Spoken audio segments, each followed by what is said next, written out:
I don't remember much about my childhood other than it's pretty tough.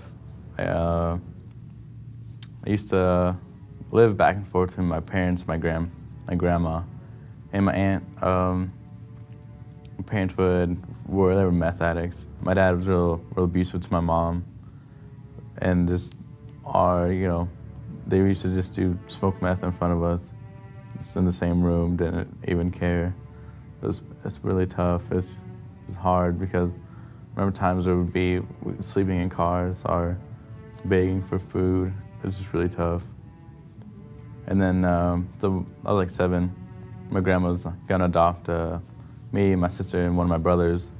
Right before she did, she passed away. I don't know why. So my aunt was like, "Oh, I'll take him." So my aunt adopted us, and we moved to California when I was 8, and then moved around a lot. My aunt got into drugs, and she got real abusive with her boyfriends were, and she was, so it's pretty tough. Then I was about 12, about to turn 13. The cops took us away from her, and then I got put in foster care. I went to school up to 4th grade at normal school. Different schools, like never stayed at one for a year. But from 4th grade to 8th grade, I was at homeschool. It was only so we couldn't tell anybody what was going on at home. So we didn't learn anything. I didn't turn any homework in. Then I got put in foster care. Me and my sister did.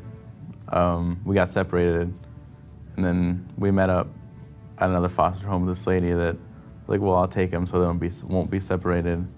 And we were there, and after about 3 years, the lady adopted us.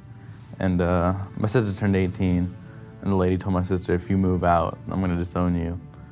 My sister moved out anyways, regardless, and the lady moved me to Indiana, had us move to Indiana and maybe come with her. And I've been out here. She would always say, like, call the cops on me saying I ran away, things like that. So one day I called the cops when she called and said I ran away, and they put me in like a foster home situation, and that didn't work out all too well. So here I am. When I first got here, I was overwhelmed with everything, just really discouraged. Well, like when you first get here, we just have like a bed and a dresser and like our blankets. And then once you hit level 2, you get a lamp. And then when you hit level 3, you get a carpet and a dresser. And then you fill out like a thing for a coordinator, and you get a radio and things like that, and a new comforter that we can keep. The staff here is amazing. They're awesome. Sometimes I get down because I feel like I'm struggling, so I'll just be like, "Hey, can you talk to me?" And they'll come, like, after everyone's in bed, he'll come to my room, and we'll just sit and talk for like an hour or so and just get it all out. It's real comforting. If you know them, you can tell that they genuinely love being here. They're not just here for a paycheck. Oh, when I first got to Lifeline, I had 21 or 22 credits, and now I have like two left, and I'm graduated a year early. I'm gonna graduate a whole year early just because of all the help that they've given us here. And it's move at your own pace. I push myself really hard with everything I do. So I just, like, if I want to do 8 tests a day, then I can do as many as I want.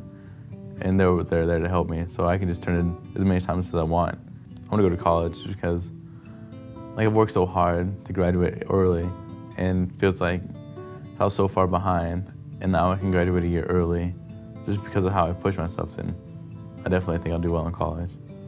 Since I've been in Lifeline, I've grown up a bunch. I was a Christian before, but my faith has strengthened a lot. And me and another resident, we're doing Bible studies now. We do Bible study every night. And like, whenever I have like a hard time or I'm struggling with something, the staff's like, we'll read out of the Bible together or something.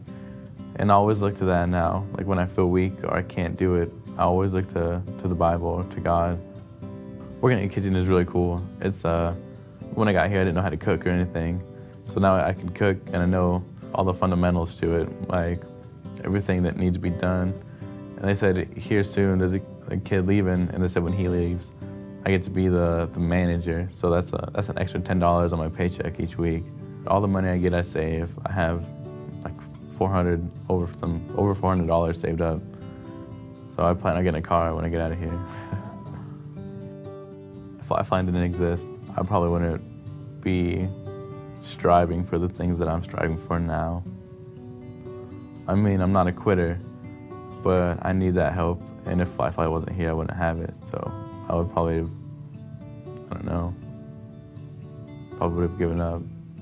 Yeah, I'm definitely proud of myself for where I'm at now. I feel like I'm finally at the turning point in my life. Yeah, Lifeline, it is a lifeline, honestly, because I feel like they're handing me life, a new life on a silver platter.